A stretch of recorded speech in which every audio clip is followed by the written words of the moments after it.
We do have a table out here. You can find out more information there.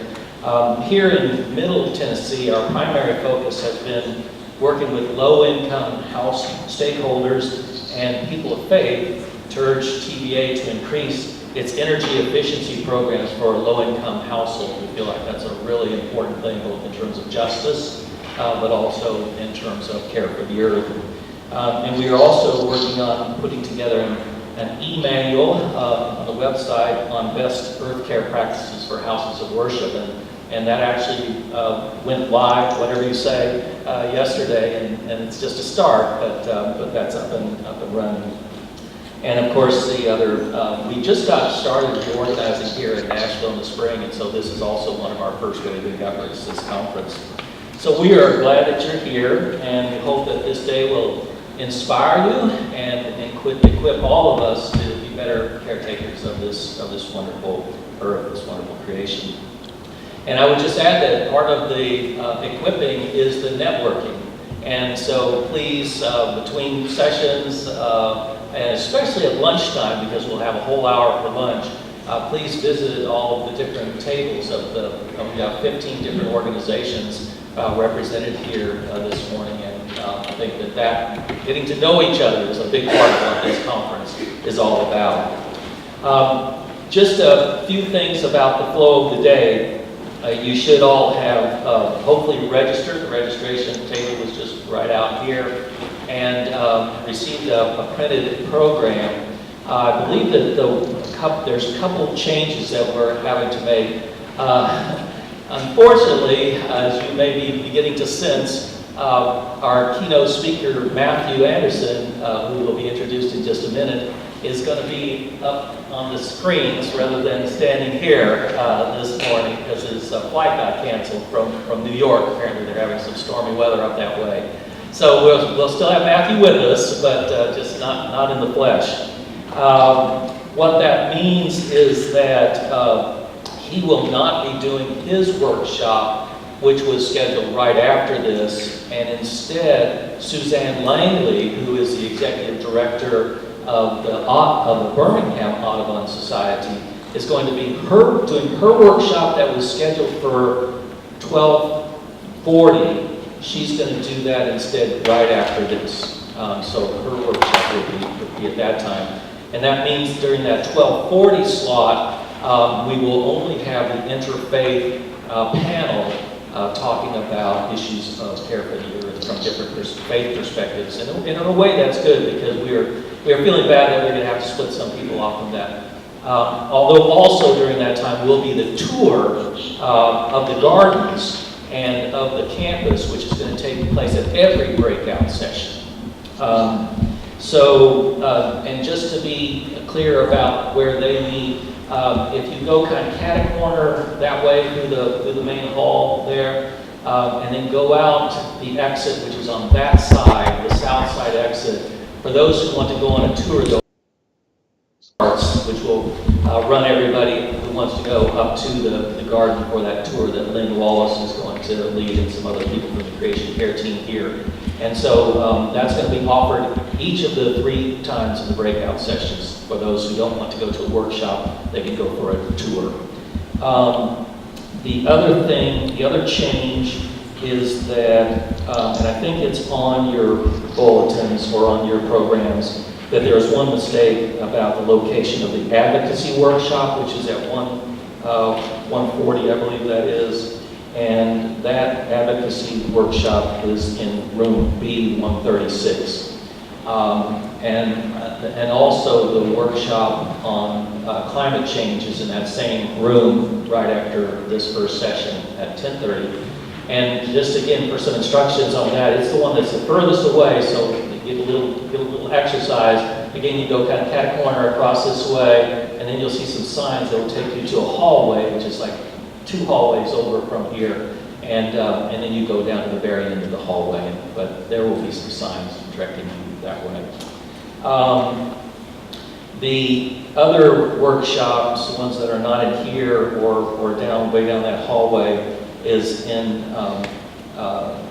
A213, which is just right at the top of these steps here, and there is an elevator to get to it. So, just one other word regarding lunch. We ordered just the right number of turkey sandwich boxes and veggie boxes. So please, when you get your lunch, just get what you ordered. And if you need to double check that, you can check at the registration table. Well, again, I'm just really delighted that everybody is here today. And at this point, the other co-sponsor besides Franklin First United Methodist Church and Tennessee Interfaith Power and Light Nashville chapter is the Cumberland Harpeth Audubon Society. And just want to ask Bill Franks, who's the president, to come up and just say a word about that, and then we'll introduce Tom Smedley, who will introduce our speaker. Bill. Thank you, Paul, and thank all of you for coming on this wonderful day.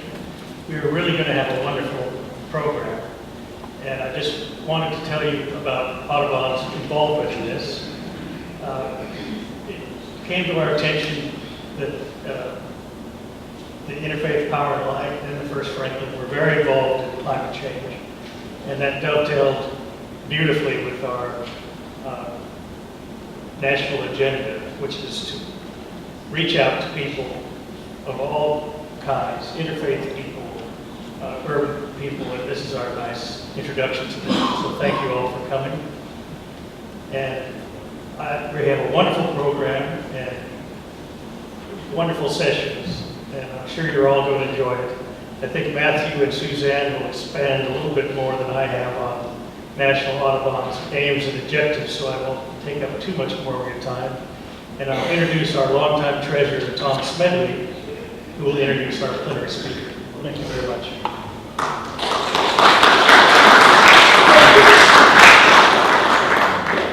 Yes, I'm Tom Smedley. I've been an Audubon member for about 40 years. And I've been their treasurer since 1986. So don't have to do the other jobs that way. I'm here to introduce Matthew Anderson. He began serving as director of Audubon's Climate Initiative in September of 2015. He joined Audubon in the spring of 2013 as the executive director of Audubon, Minnesota, which is located in the Twin Cities. While serving as state director, Matthew was one of the original members of the 4-member work group that developed Audubon's Climate Initiative. He brings a wealth of experience in constituency building, grassroots mobilization, campaign planning, fundraising, and program development.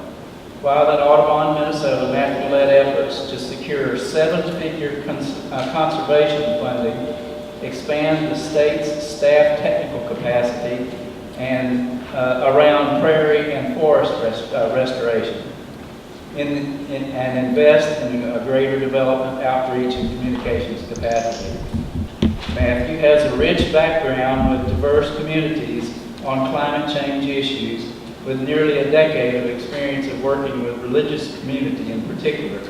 Prior to working with Audubon, Matthew spent 2.5 years as executive director of the National Religious Partnerships for the Environment. Before joining that organization, Matthew directed the Creation Care Fund, which provides financial and technical support to Christian environmental grassroots initiatives. His experience also includes serving as the director of environmental and rural advocacy and education for the Evangelical Lutheran Church of America, as well as executive director of Faith in the City, a multi-sector faith-based coalition in the Twin Cities.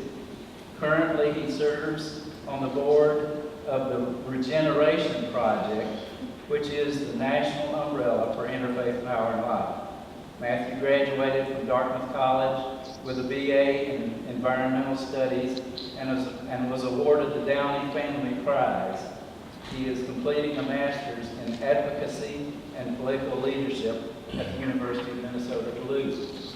So, with no further need to talk, here's Matthew from New York.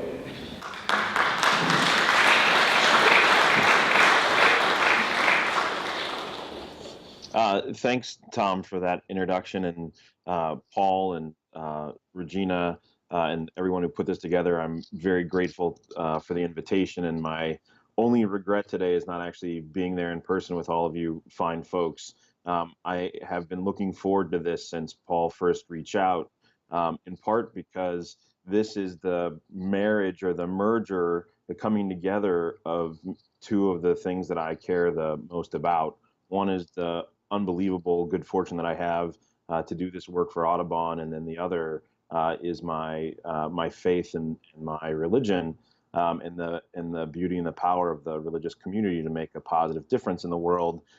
And the fact of the matter is, if you had told me back in 2004 that either of those two things would have been core to who I am today, wouldn't have believed you, wouldn't have believed a bit of it.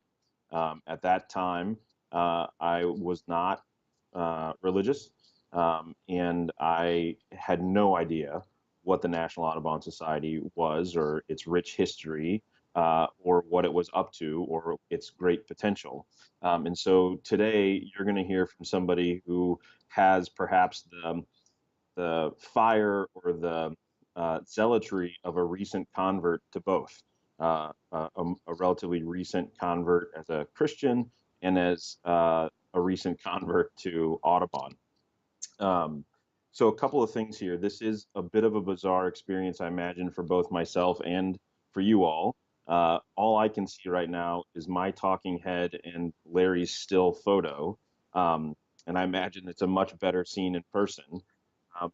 And I can only imagine there's a little bit of a Wizard of Oz thing going on for you all, as the man behind the curtain is talking. So I want to talk a little bit, just want to acknowledge that. And I'm going to ask you all to help me if the camera freezes up, or I end up talking too fast, or I end up waving my hands in my face too much. Please just steer me in the right direction. But I want to talk a little bit today about Audubon's work on climate, and then I want to talk about why faith, the faith community, matters so much to, I think, the future of tackling what is the most pressing issue facing birds and people and the whole of God's creation. So, as Tom mentioned, I've been with Audubon now just a little over 3 years. And I think what we've seen in the last 3 years is a major step forward by one of our nation's largest and most storied conservation organizations, and frankly, perhaps one of the most, if not the most successful conservation network in the country, if not the hemisphere. And that major step forward is around the issue of climate change. And what are we talking about when we talk about Audubon? We're not just talking about one person sitting in a hotel room in New York. We're talking about a legacy that stretches over 100 years. We're talking about 462 chapters across the country and 1 million members. We're talking about 42 nature centers, which is the second largest system of nature centers in the country, second only to the National Park Service. We're talking about an organization that is a proud partner of an international coalition called BirdLife International, with over 120 partners around the world. So we're talking about an organization that has been around for a while, that has been part of some of the biggest successes in protecting the environment and protecting our natural resources and our communities. And that goes all the way back to our fight that got us started to stop people from over harvesting birds because of that crazy radical idea that bird feathers look better on us than they do on them, that we were pushing birds to extinction at the turn of the 19th to the 20th century. We were pushing birds to the brink of extinction for the sake of fashion, for the sake of beauty, if you will. And people banded together, people recognized the difference between right and wrong, and people took action. Took until really that probably all culminated in 1916, 100 years ago, with the ratification of the Migratory Bird Treaty Act here in the United States. And that landmark treaty and that landmark legislation here in the United States still stands as one of the cornerstones of environmental protection. Fast forward to the middle of the 20th century, and again, you found the people of Audubon, you found the organization of Audubon, the spirit of Audubon rising again in the 50s and 60s and into the 70s, as Rachel Carson called our attention to the danger from DDT and other pesticides and chemicals. In no small way, birds were, in that case, again, the messenger. Birds were the signal, the proverbial canary in the coal mine, about the impact that our actions were having, not just on them, but on us and on the environment. And so again, the people of Audubon and the network and the spirit of Audubon rose to the occasion and made a significant contribution to the banning of DDT. And then from there, we saw the rise of the Clean Air Act and the Clean Water Act and other landmark safeguards. Fast forward to today, and recently, and Susan can probably speak to this even better than I can, but in just the last couple of years, Audubon has played a central role in helping pass the Restore Act to bring resources and focus to restoring the Gulf and the Gulf Coast after the BP oil spill now over 6 years. And we've done tremendous work as far north as Alaska in protecting areas up there, huge expansive areas up there from being opened up to develop. So even to this day, we're tapping into that passion that people find, not just here in the United States, but all around the world, that passion that people have for birds. Birds are unbelievable messengers as biological indicators, but they're also powerful, emotional, evocative creatures. They're in our backyards. They're on our church campuses, on the campuses of our houses of worship. We hear their song even if we can't see them. We celebrate them in our art. We sing about them. We try to sing like them on occasion. We dream about doing the things that they do so easily. Flight, some of the amazing physical feats. We stand in awe of bird migration, the incredible heroics, almost, if you will, of these creatures, some of which are unbelievably small and somehow unbelievably still almost immeasurably determined, resilient, and brave. So that passion, that love of birds, that love of our communities, that love of the shared space, the shared places, has what has really fueled Audubon for over 100 years. And it's that same passion that we now are bringing to the issue of climate change. Audubon is fortunate to be a science-driven organization with scientists on staff. It was that team of scientists that worked for the better part of a decade, nearly a decade. They worked about 7 years, taking data that had been generated probably by actually some of you in the room. How many of you here in the room have participated in the Christmas bird count?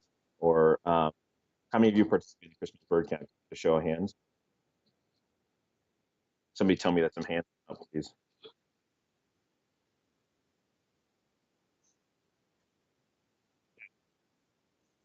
But that data, that Christmas bird count data, formed one of the data sets, one of the critical data sets around birds that our scientists used during this 7-year analysis to marry 40 to 60 years of bird location data with 17 different climate variables, things like high and low temperature, high and low humidity, high and low rainfall, things like that. And we were able to match bird locations, thanks to citizen scientists, with that meteorological climate data.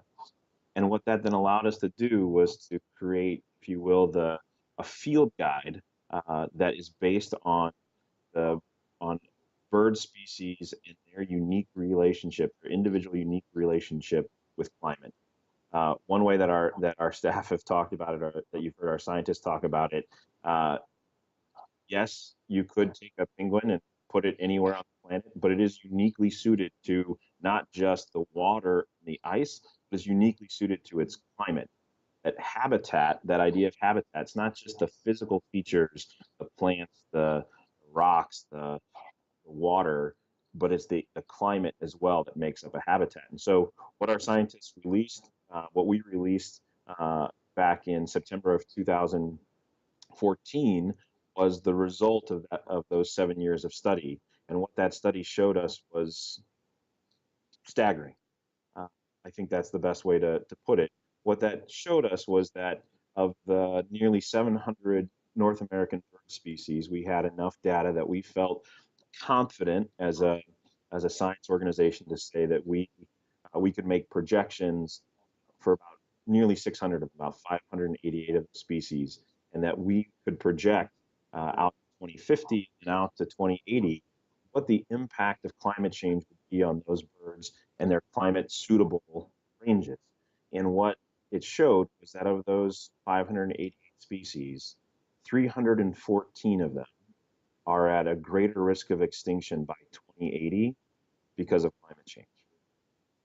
Now, I get the chance to work on behalf of Audubon around this topic, and I consider it an unbelievable gift and a blessing.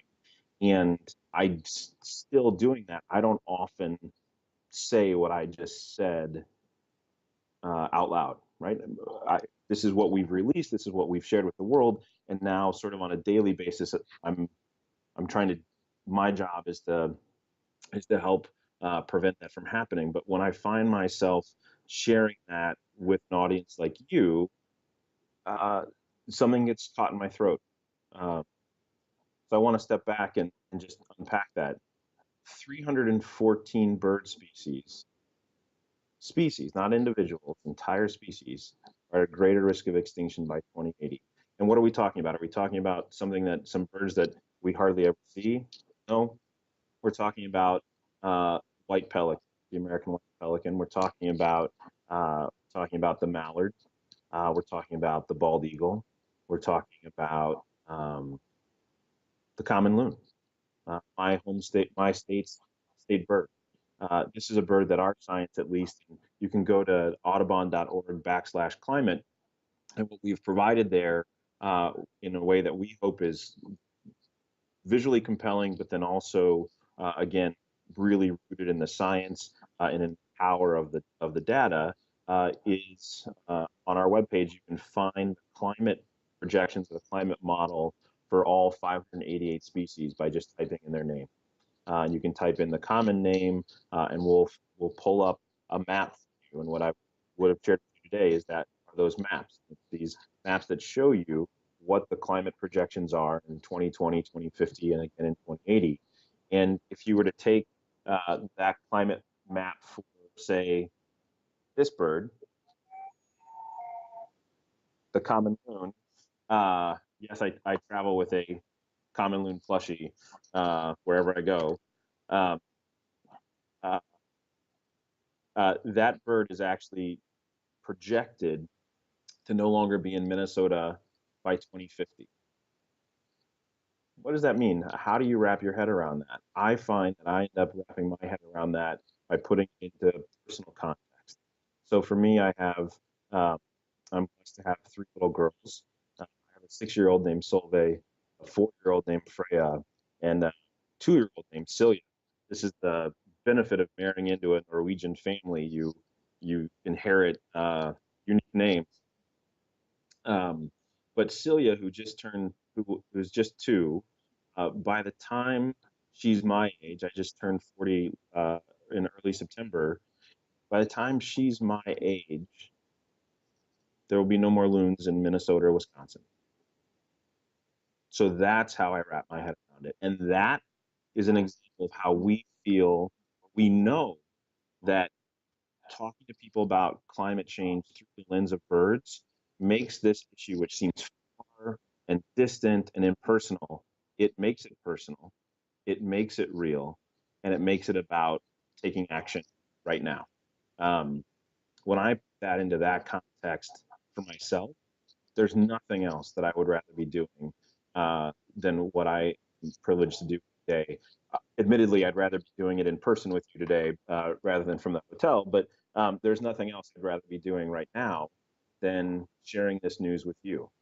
Not because it's particularly good news, but because it's the news that we need to heed, and it's the news that we know is true, and it's the news that we know can inspire us to be great once again, just as we were at the turn of the 19th to 20th century, just as we were when we were great battling against DDT.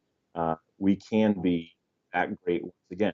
So what is it that we're going to do to be that great? What is it that Audubon is calling on us to do once again? Well, it might seem a little simple, but here it is. We're asking you to be what hope looks like for. We're asking you, asking all of us to create a greater demand for solutions, a greater demand for leadership, and create a greater demand for change. And why does that matter? Why does Audubon think that's important? Why do we think we have a role to play in that? First off, it's that huge network that I talked about, and that Susan Langley there represents, that the chapter there represents 462 chapters across the country, 1 million people, a namesake who is still taught in American history courses, John James Audubon, a magazine that reaches 4 million people. We have a big reach and a big footprint. It also, why do we think this matters? Because 40% of our members are Republican or independent. We're not like every other conservation or environmental group that is perhaps purposefully left of center. We're Main Street. We're everybody. You're a Big Tent. Not only are we 40% Republican independent, we're 60% Democrat. We are one of the last few institutions, organizations, networks, whatever you want to call us, where we all come together. And it's because of that love for birds. And we know through our own research, our focus work, that talking about birds, talking about climate through the lens of birds, cuts through partisan rhetoric. It helps depolarize the issue. It takes an issue that has become unnecessarily divisive, and it gives people common ground. And we've seen that in North Carolina, we've seen that in Ohio, we've seen it in Minnesota, we see it in Washington State. I dare say that we could see it just as well there in Tennessee. And that voice, that Big Tent, that middle of the road presence, that Main Street presence, that's needed. We know from hearing directly from public leaders, either at the local level or the state level or the national level, that they don't hear this demand for solutions, this demand for change from folks like you in the room. They're not hearing about it. They might be hearing about it. They might see an ad on the Metro in DC, or they might get a form letter that has been signed or a form email that floods their inbox, right? But they know what that is. They know that that's a campaign that someone has spun up and is running, right? So it gets discounted. What they're not hearing from, and who they're not hearing from, is you all, and they're not hearing from you in a couple of key ways. And this is what Audubon aims to do: is to help provide. We aim to provide actions that you can take and a platform for you to get your voice out. So we think that doing simple things in our life, in our daily life, and taking those all together, adding them up, and making sure that our public leaders hear about them is going to lead to that demand for change that we need. So a couple of quick examples. One would be Plants for Birds, a program that National Audubon has just launched, a program, frankly, that National Audubon launched because after years and years of individual chapters or state offices with Audubon developing and rolling out their own native plants programs, it became clear that this is something that not just Audubon members across the country, but people all over the country, regardless of their organizational affiliation, love to do. We love to plant plants. We love to make our yards beautiful. We love to make our communities beautiful. We love to create more habitat for birds. And it turns out that that's a really good thing to do, not just because of the threats to habitat, but it's a hugely important thing to do in the face of climate. It's an unbelievable opportunity, and it's unbelievably important that we create this native habitat for birds to give them a chance. And we need to create as much of it as possible. So we think that by people planting native plants, whether it's in Nashville or Tucson or Oklahoma or Birmingham, that by planting native plants in your communities and then taking the step, either taking a photo and emailing it or taking a photo and printing it and mailing it in, that by taking the step of sharing that committed action, that authentic action driven by care of your community, driven by your passion for birds, driven by your concern over climate, sharing that activity with your mayor, with your congresswoman, with your senator, that is what we need to do. That's what we think creating a greater demand for change looks like.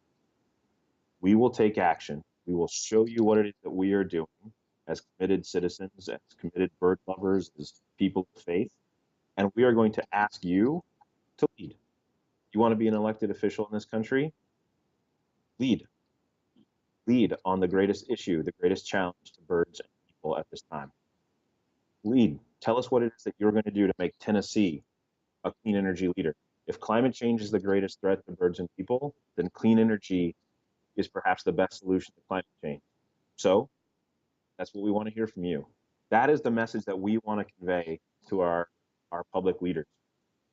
Certainly we'll have thoughts as an organization about the potential solutions that they'll recommend, be it wind or solar, energy efficiency, other things like that. But we need to begin to expect more from them. And I'm not just saying members of Congress. I think it goes all the way down to our local public leaders. And we need to ask them to tell us. We are waiting, listening. We want to hear from them, and we want to take action. So whether it's plants for birds, or it's going to be helping Audubon members and others go make 10,000 homes solar in the next 3 years, whether it's getting to invite our members of Congress to go birding with us this next spring, or continuing the citizen science that was the underpinning of our report 2 years ago through a new program called Climate Watch. Audubon is going to take action on climate. We're going to work to protect the most important places that matter for birds today and in the future impacted by climate, these so-called climate strongholds. We're going to protect those places, those large-scale places, as best we can. And we're going to do that. And as we do that, we're going to ask our leaders to lead. We don't have the solutions as Audubon. We don't have all the policy expertise. There are plenty of think tanks. There are plenty of energy organizations. There are plenty of companies that have millions of billions of dollars to spend on R&D and can see their own way forward on these solutions. They need to hear from us. They need to hear from you that this is what is needed, not 20 years from now, but today. So that raising our voice that way is once again our unique role. It's what we did back in the late 1800s, 1900s. It's what we did in the 50s and 60s and 70s.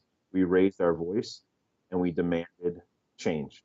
We demanded solutions and we demanded leadership. And I think therein lies the contribution that Audubon has made before and will be the contribution that we make again. I want to pause. I want to sort of stop there and make a little bit of a transition, and then hopefully move us into a time for question and answer as best we can in this setup. But why do I think, or what do I think the role of communities of faith is in all of this? And I try as often as possible not to say faith community. I think it is it's a diverse world with different traditions and great variation and complexity and beauty within traditions and between traditions. And I'm not a religious scholar, not clergy in tradition. I am 11 years into my own Christian faith journey, one that has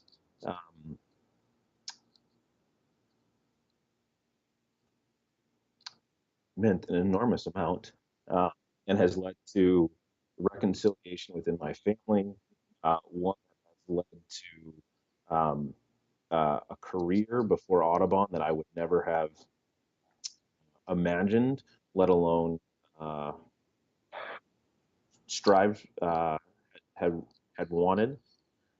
And the power of communities of faith to bring about change is all throughout history, even in our own country's history. The communities of faith have been a significant part of every step forward in our country's history. Every step forward, you've had a role. We've had a role. And that role is there again for us, whether it's Interfaith Power and Light, which I have the fortune whose board I have the fortune to serve on, whether it's the National Religious Partnership for the Environment, whether it's an individual congregation, an individual synagogue, individual tradition, that role has always been there for us as communities of faith. Why? Because we speak something that is more than any one of us, because we speak to hope in the face of what seem like overwhelming odds that are beyond our understanding. The phrase, peace, may you be filled with the peace that passes all understanding. If we don't need that now, in the face of climate, the peace that passes all understanding of this challenge that is one of the greatest challenges that, if not the greatest challenge that has ever faced us, I don't know when we need a peace like that. We need a hope that passes all understanding. We need a faith that endures. And for many in the room, I only wish I was there to meet and appreciate the diversity of people in the room, the diversity of faith experiences in the room. For me, I find that enduring peace, that enduring hope, that enduring faith, and that enduring love, I find that in my faith in God through Christ. And I firmly believe that we have been entrusted with the gracious gift of creation from a creator God, and we have been given a sacred duty, a sacred responsibility to care for this creation. I see that creation in the common loon. I see that creation in you. I see that creation in my daughters. I see that creation in the annual train migration that erupts in this unbelievable display of power and life on the plains of Nebraska. I think Regina Proctor saw that gift of creation today, the two deer and the albino deer. Those of you at Franklin Methodist see it perhaps surrounded as you are by the 100+ acres that you have been gifted. And when we've been given a gift, it's different than us having to take care of something that, in some ways, gifts can be taken for granted more easily than something that we created ourselves, right? And we tell ourselves, I care about this more because I did it myself. We have to fight that. We have to, in fact, embrace caring more for this gift than we would if we had created it and we had some deep responsibility because it was ours. We have to care for it more, not in spite of the fact that it's not ours, that we didn't make it, but because we didn't make it. It was a gift that has been freely given. It is a gift that we don't get to hold on to. And it's a gift, in fact, that we are required to give again, right? We have received and we will give. We will give this gift forward. And it is hard to imagine any of us in our daily lives being given a gift and then using it and tarnishing it and diminishing it, and then coming across that gift month, 2 months, 3 months from now, and then thinking, I should give this used, tarnished, degraded gift to somebody else. I bet you would enjoy that as much as I did. No, it never crosses our mind that way, right? And so I think we have what we need from communities of faith, what we need from religious communities is the inspiration, sometimes drawn from hundreds of years, sometimes drawn from thousands of years. This inspiration that comes from this current that cuts across all religious traditions about caring for this world. You find it, the consensus is out there. Certainly the Pope's recent encyclical, crystallized that or brought that to the fore in a powerful way. But the Orthodox Church has been there. Jewish traditions have been there. Mainline Protestant traditions have been there. Certain orders within the Catholic Church have been there. And by being there, it's not just a recent 20th century arrival. In some cases, it's centuries, if centuries old, if not older. This commitment, this awareness, this celebration of this sacred duty that we have all been given. And so I think that therein lies the real joy, the real opportunity, the real obligation of community of faith is to be that voice of care, that voice of hope, that voice of joy. And so just as Audubon is looking to inspire people because we are what hope looks like to a bird, I think religious communities, that faith communities have that same opportunity, right? And I think we will have the opportunity to point out, to celebrate successes and leaps forward when we make them, that ability to rejoice. And we might at some point need to look to faith communities to help us grieve. Well, already we're seeing small island nations and communities needing to relocate. How do we support them and their religious traditions, be they indigenous, cases in the South Pacific now, Christian? How do we support the community of Shishmaref, Alaska, which is 90+% Lutheran, as they move from their barrier island, which they've inhabited for hundreds of years, and they are being forced to relocate? What is the role of religion and faith and spirituality in helping people deal with that kind of loss? What will be the role of communities of faith if and when we lose a bird species? How do we celebrate what was? How do we celebrate that gracious gift that is now gone? Right? And then how do we harness that loss and that grief to inspire us to not let it ever happen again? I think there are real questions for not just religious leaders and clergy, but for all of us about how we will address that.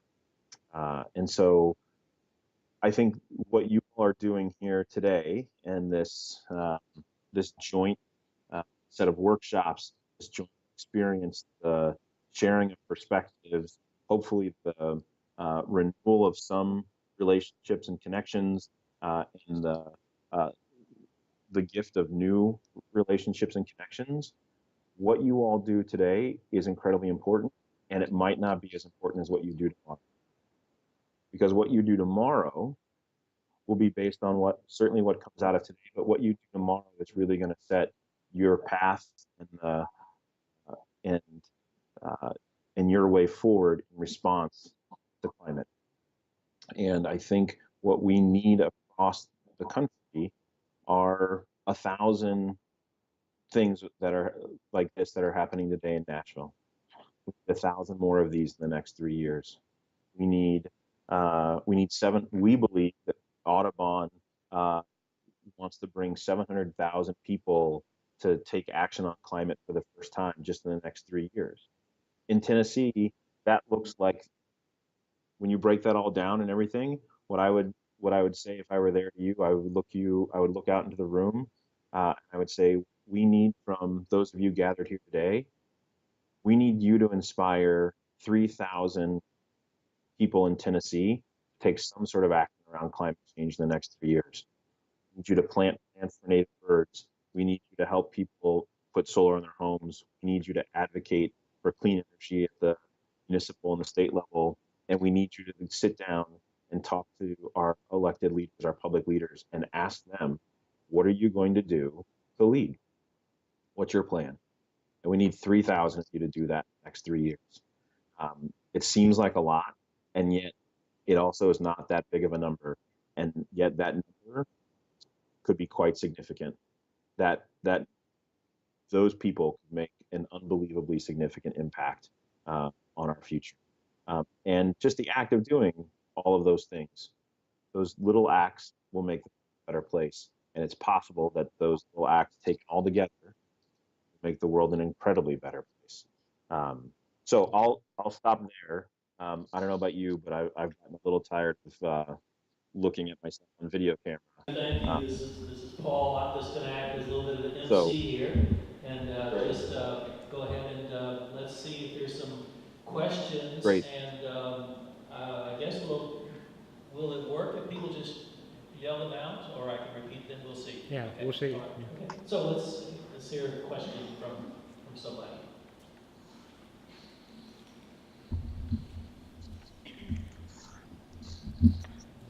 Yeah, back there. Well, I got some back there. Yeah. Yeah. Susan? One of the challenges he was talking,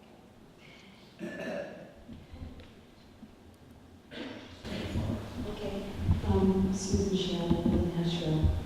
And Matthew, you were talking about speaking to elected officials and letting them see, real faces and real people caring about these issues. And I just wonder, in Tennessee, I have actually tried to do this.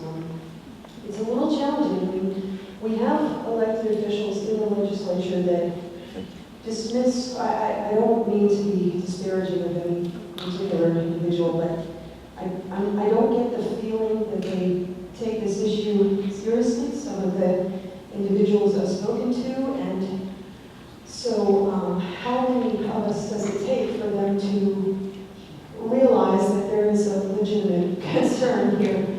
I guess that would be my question. I don't know how I can answer that because it's not really, it's more of a rhetorical question. I just, if we act and react and they're not listening, it feels a little frustrating to say the least. For sure. So I really appreciate that that personal story, and I think it's an example that many people, or it's something that many people have experienced. Your example is your experience is shared by many others, and I guess I have a couple of thoughts. One is there's the Brock Evans, who one of the, I think many folks would credit Brock with being the driving force behind the Endangered Species Act. Would say it boils down to constant pressure being constantly applied, and that you never really know. You don't know that you're gonna get the change that you're driving for until it actually happens. It's one of those tireless acts, one of those tireless commitments that you make to keep moving ahead. And maybe actually that's another place where the importance of faith communities comes in. Where do you find assurance or confidence that your actions matter, and in the face of no evidence that they're making a difference?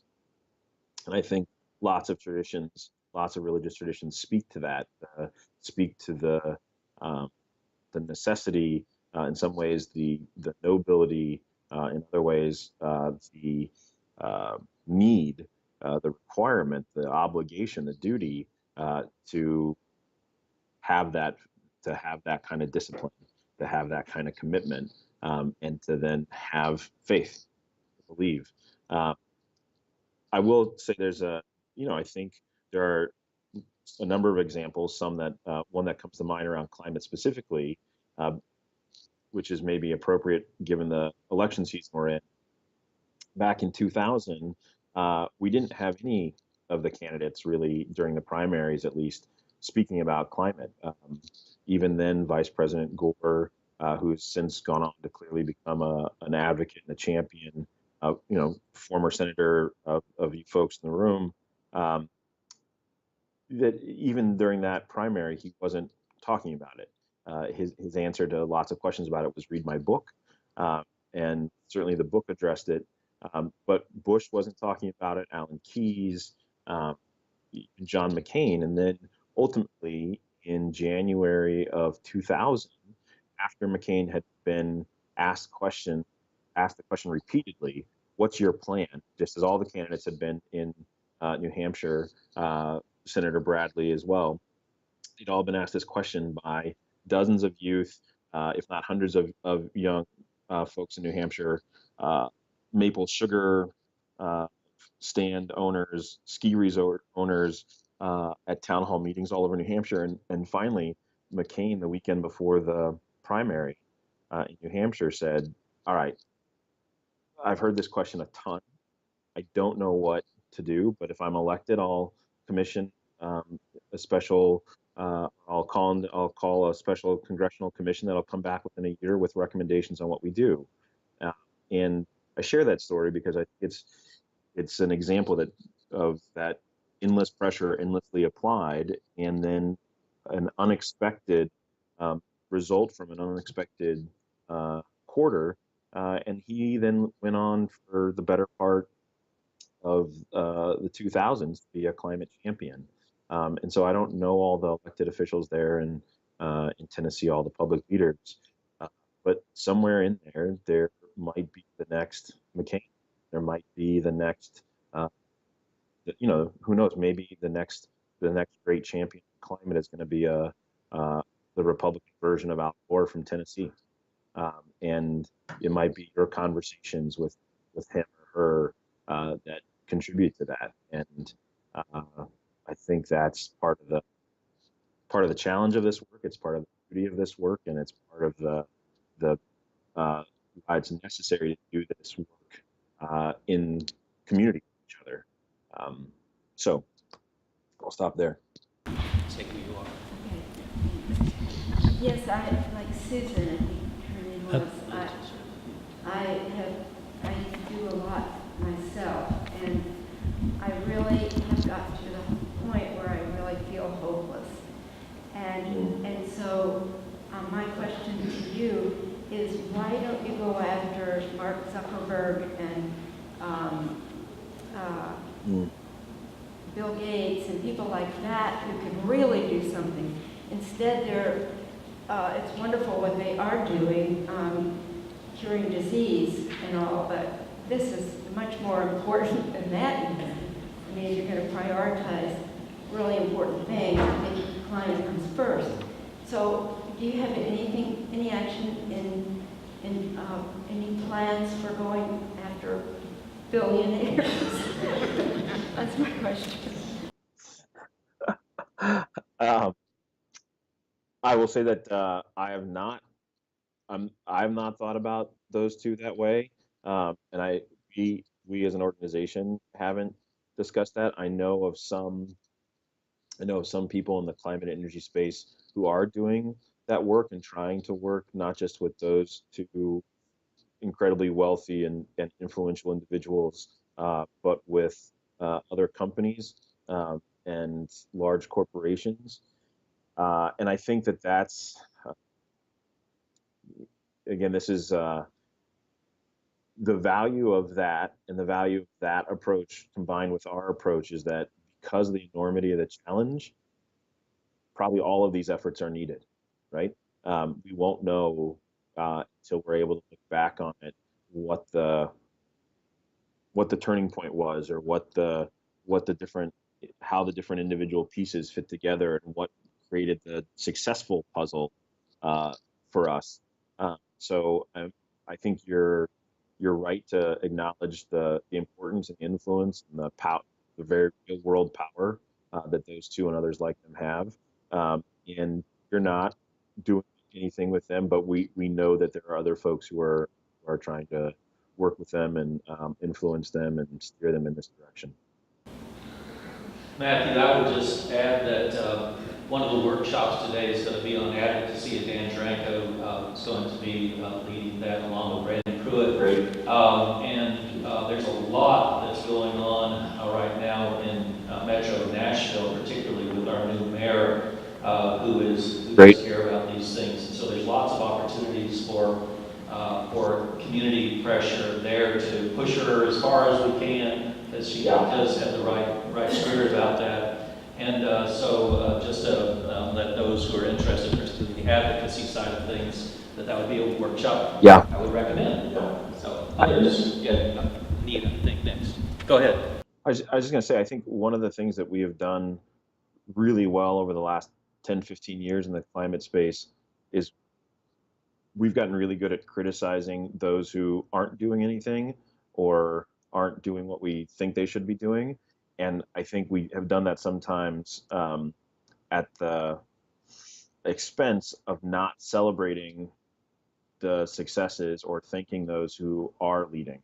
And so particularly if you all there in Nashville have a mayor who is leading, a mayor that is leaning into this, a mayor that is forging ahead and creating change, and could be and is a model for others, not just in Tennessee, but around the country, embrace that, lift that up, seek those opportunities to thank, congratulate, promote, what have you.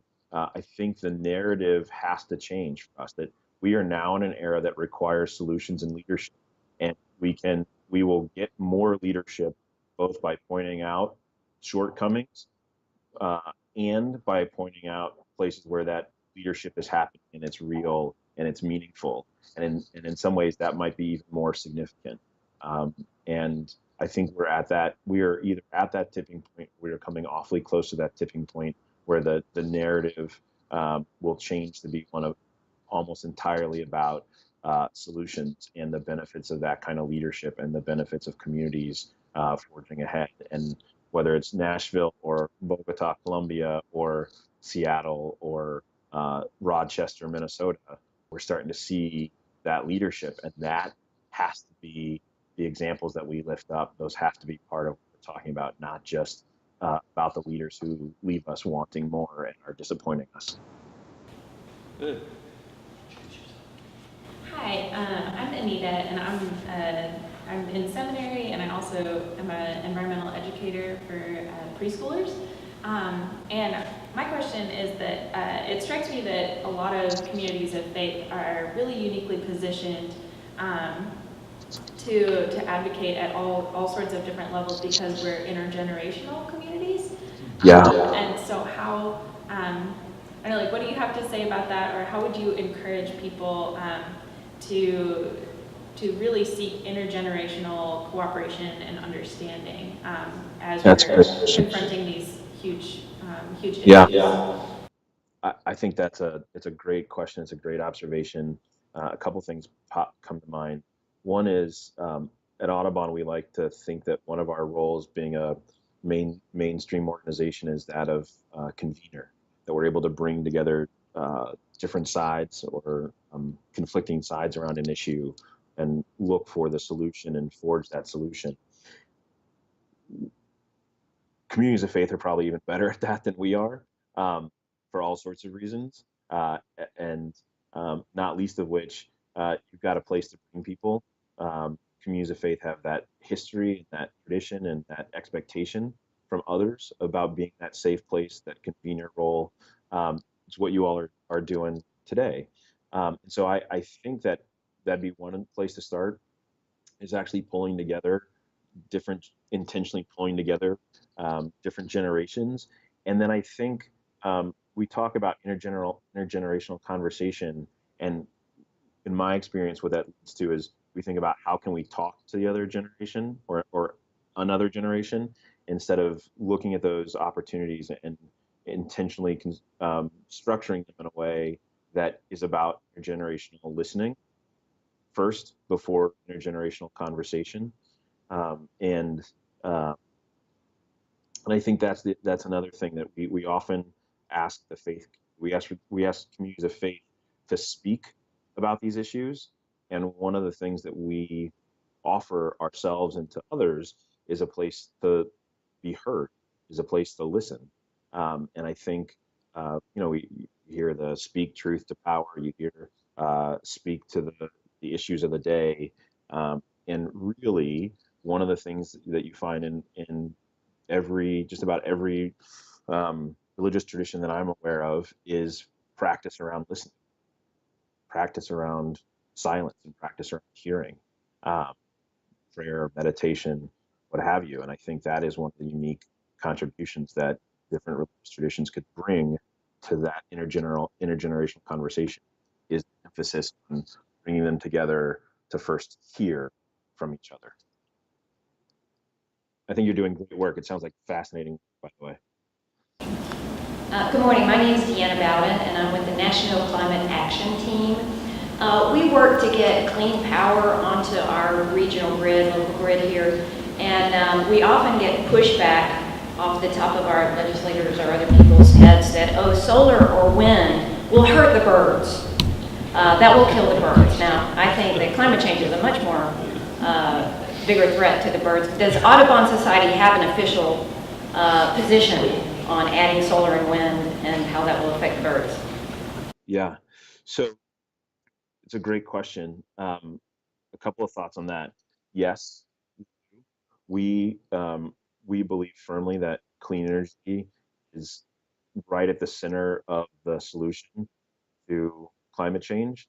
We think that it includes wind and solar, and we think then that what that requires from us is to push for bird-friendly solar and wind. So as we're tackling the greatest threat to birds, we want the solution to that threat to not needlessly contribute to or needlessly harm birds. We recognize that individual birds, individual animals may be harmed, may die because of these technologies. And our goal is to clearly we want to minimize that through proper siting and proper permitting and everything like that. Feral cats and buildings right now are killing more birds than renewable energy. And climate, renewable energy is a significant part of the solution to the greatest threat to birds. And so we want bird-friendly renewable energy, but we want renewable energy because there is no bird-friendly climate change that's going to happen. Stuart. Hello, I'm Stuart Clifton, and actually a lobbyist on behalf of environmental issues for Tennessee conservation voters. Although I'm primarily here today as an active member of Glendale Baptist Church, which has an ongoing green team, which is fairly active. But I did want to just follow up and thank you for your emphasis on individuals being involved. I know this isn't just about public policy, but just to follow up a little bit, our state legislature, which is 75% Republican, this year members decided to sponsor bills to put a major tax on people who bought hybrids or electric cars. So they filed that bill. Similarly, they filed the bill to forbid gas taxes, which is how we fund our transportation system, from being used to help build greenways or bike paths or to use bike paths. So that's pretty terrible. But what people kind of didn't get was the end of that, because they both got defeated by a 75% Republican legislature.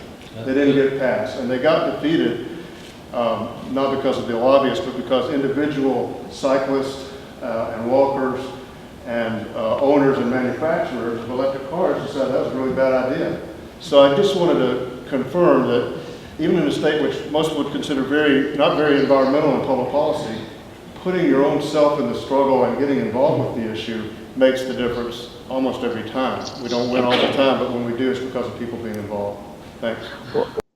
And I don't want to disparage anybody who is from California or Seattle or New York City or Connecticut or these places that are already leading on this issue. But in some ways, the activities that you folks take, the change that you folks make, um, the voice that you raise, the leadership that you help create and foster in Tennessee is going to matter more in the short term because of who you are and what you represent and your state and where it is and how people outside of Tennessee or outside of Oklahoma perceive it, right? If there's positive change, if there's positive action, if there's leadership, there's momentum in places like Tennessee or Oklahoma or Birmingham, Alabama, um, that leadership in the next couple of years, those steps forward, those are huge. Those might be even bigger at the end of the day in the next few years than one more step forward in places where there's already great leadership and action happening. And so that role that you play, that potentially outsized role that you all have, that outsized impact that you all might be able to make, is an awesome opportunity, and one that I think the time has come for us to see, and I'm hopeful about that. My name is Lori Burkhead, and this is more of a comment. I believe that all of us to get involved in projects that are huge contributors to pollution and to climate change, and we're in a unique position, especially right here in Nashville. If there are projects, two of them that are bringing gas compressor stations to the community, which will be contribute greatly to methane and other greenhouse gases. We in Nashville have laws on the book. There's groups that have been fighting this for some time. We have legislation in place that says it's against the law to put a gas compressor station in the middle of residential areas because of the impact that they're going to have on wildlife and on our air quality. We're hoping that our mayor will stand up for the laws that are on the books now to enforce that, and having people that help to encourage that. Those of us who are standing up and saying, yes, it's the right thing to do, like you said, getting involved in individual projects will help to create that overall. The end result that says we want clean energy.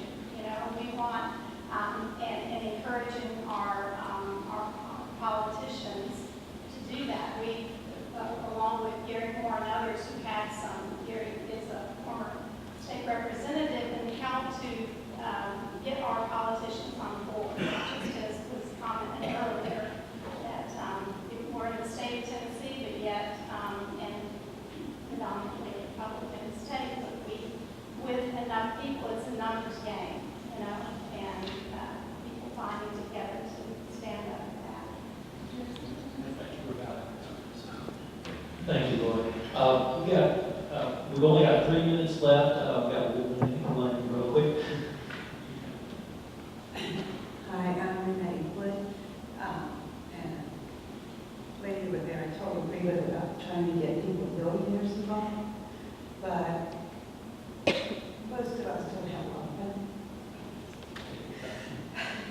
But we can all do something, like there's all kinds of programs here about the national parks, stop non-stop removal, but we can all pay causes and give $10 a month, online campaign, $10 to $25 a month, and encourage our friends.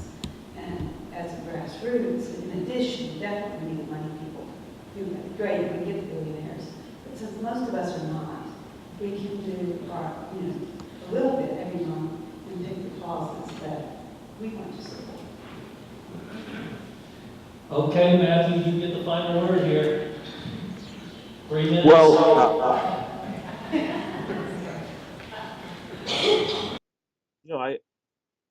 I just want to thank you all for a couple of things. One, for coming together bringing Interfaith Power and Light, Franklin Methodist, and Audubon together.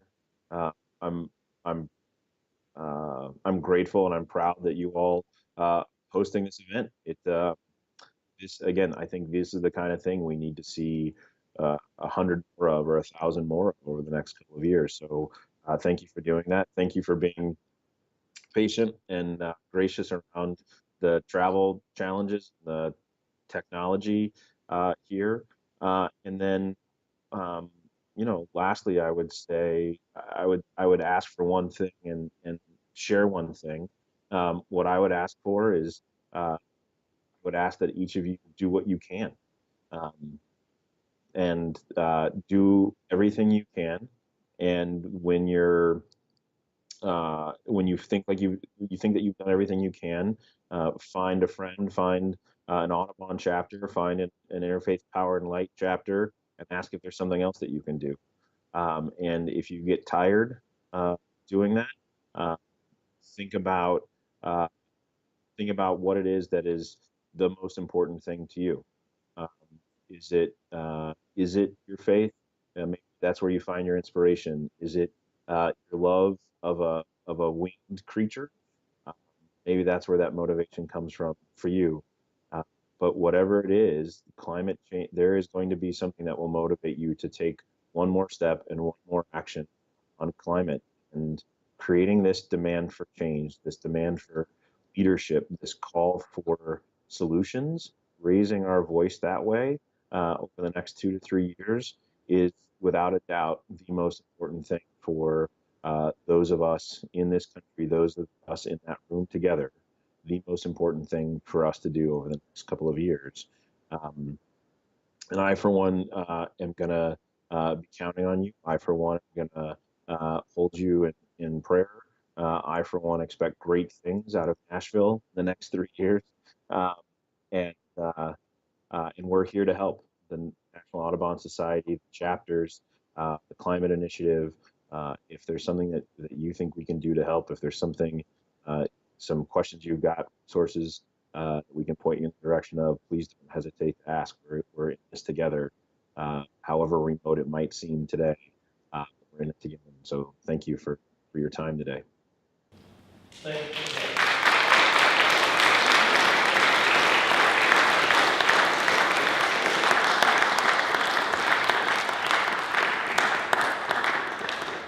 Thank you, Matthew, and we look forward to working more with you in the future. Great. Farewell. Have a wonderful afternoon. All right. Thank you. All right. Great. Well, that worked out pretty well. Thank you for your.